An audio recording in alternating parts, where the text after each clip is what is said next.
लकड़ियों का गट्ठर। किसी गांव में एक जमींदार रहता था।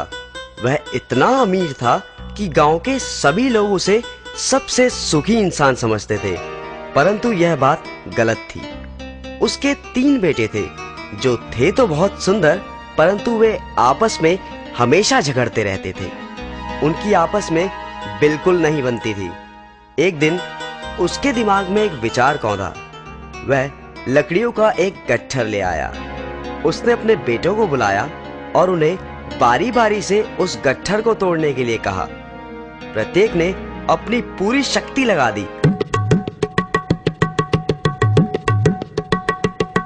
परंतु उनमें से कोई भी उस गट्ठर को तोड़ ना पाया। आखिर उन्होंने हार मान ली। जमींदार ने फिर उस गट्ठर को खोल दिया और उन्हें कहा, इन्हें एक एक कर तोड़ दो। यह कार्य तो आसान था।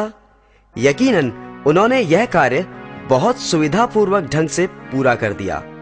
बड़े बेटे ने उत्सुकता पूर्वक पूछ ही लिया, बेबात, आपने हमें इसे तोड़ने के लिए क्यों दिया?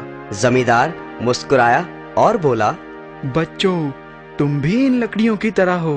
याद रहे कि जब तक इकट्ठे हो, तुम्हारा आपस में प्यार है, तुम किसी भी तरह के संकट का सामना कर सकते हो। कोई भी तुम्हारा कुछ नहीं बिगाड़ सकता। परंतु यदि तुम इसी तरह लड़ते रहोगे और बटे रहोगे तो इन्हीं लकड़ियों की तरह तुम भी टूट जाओगे। तीनों बेटों को बात समझ में आ गई कि उनके पिता उन्हें क्या समझाना चाहते थे, और फिर उन्होंने कभी आपस में ना लड़ने का वचन दिया। तभी तो कहा जाता है, एकता में बल है।